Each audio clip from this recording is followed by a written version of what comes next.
Täna on 9. mai, oleme Viljandi õhtusel maastikumängul nimega Võmm, toimub juba 4. korda. Minu kõrval on patrullitalituse juht Maido Kolk. Kas Viljandis on turvaline? On turvaline, väike hea turvaline linn. No täna räägime autosõidust ja ohutusest, et üks soovitus, mida politseilehel öeldakse, et enne sõitu kontrolli kindlasti, et sõiduk on terve korras. Mis on need peamised asjad, mida inimene peaks enne sõitu alati kontrollima? No see on elementaarne, et kui mingit pikemat sõitu ette võetakse, siis vaadatakse üle sõiduki tehniline seisukord, et armatuuris mingisugused avariitulesid ei põle ja et kõik ilusti toimiks, rehvid oleks täis ja tuled töötavad, nii et need on need põhilised. Kui seda ise teha ei oska, siis pikemat sõitu ei ole mõistlik ette võtta, ütlete?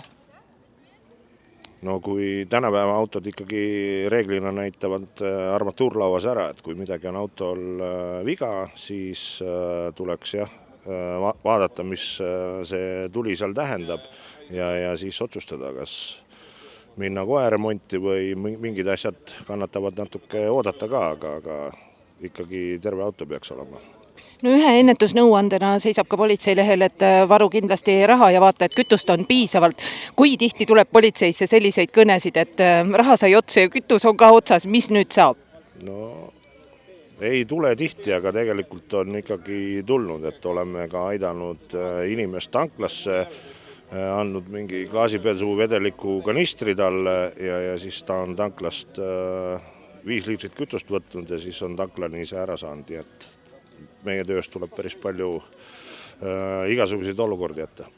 Kui palju see tegelikult politsei nii-öelda siis seda päris kõige ohtlikumat tööd tegelikult segab, et inimesed ei valmista ennast hästi ette, ei suhtu ennetuslikult oma erinevatesse olukordadesse hästi ja see paneb politsei tegelema tegelikult sellise olukorraga, nagu te just praegu rääkisite? No, ega ta otseselt ei sega, sellepärast, et kui meil on ikkagi tööalased väljakutsed, sündmused, siis me esmalt reageerime neile ja inimesed siis peavad nagu ise hakkama saama, aga kui meil on selleks aega, siis me ikkagi püüame aidata neid, jah.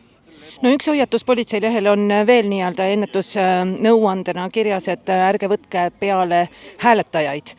On see kivisse raiutud, kui teepervel ikkagi on keegi, kes tundub olevat abi vajavat, siis mitu korda peaks enne mõtlema? Noh, seda on raske öelda, et eks inimene peab ise ära hindama enda olukorra ja siis selle teise inimese oleku ja seisundi seal, et keeruline jah, aga võõra inimese peale võtmine teatud riske igal juhul tekitab.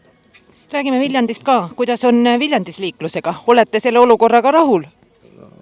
Üldjoontes on ikkagi enamus liiklejaid on korrektsed, viisakad, teistega arvestavad, aga nagu igal pool siis on ka neid juhte, kes ei arvesta teistega ja tahavad vahepeal enda ja oma autovõimet seal proovile panna, nii et tekivad erinevad ohtlikud olukorrad teistele.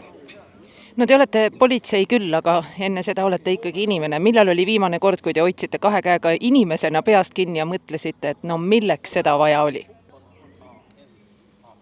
No tuleb neid ette, et Viljandis ma olen nüüd eelmise aasta augustikuust, et siin sellist olukorda ei ole mul veel ette tulnud, aga varasemalt on ikka olnud mingi paar aastat tagasi ja eks iga aasta midagi sükest kindlasti meelde jääb. Ja lõpetuseks, milline on üks või mitu väga olulist nõuannet, mida te kõikidele enda sõpradele ja kõikidele Eestimaa inimestele ütleks, mis tagab meie riigis turvalisuse ja millele igaüks saab kaasa aidata?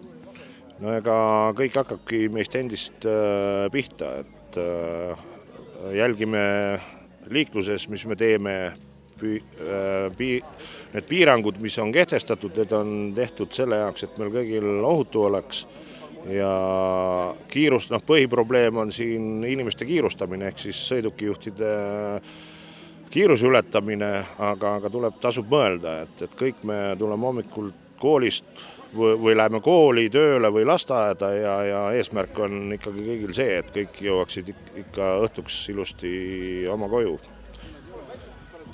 ja siis ongi, tuleb mõelda, et kas kui ma see 10, 15, 20 kilomeetrit tunnis seda kiirust ületan, või teen kuskil ohtliku möödasõidu kuskil maantee peal, et need võivad väga kurvalt lõppeda. No ma tänan, härra Maido Kolk, ja ma tänan Eesti politseid ka, et te seda tööd teete ja inimeste turvalisuse eest vastutate, ja ma isiklikult hindan seda võmm ettevõtmist ka selliseks, et see toob ju rahva lähemale, ja juba nägin, politsei tegi korralikult tööd ja kontrollis kõik rattad üle ja niisama kedagi rajale ei lasta. Aitäh, Maido!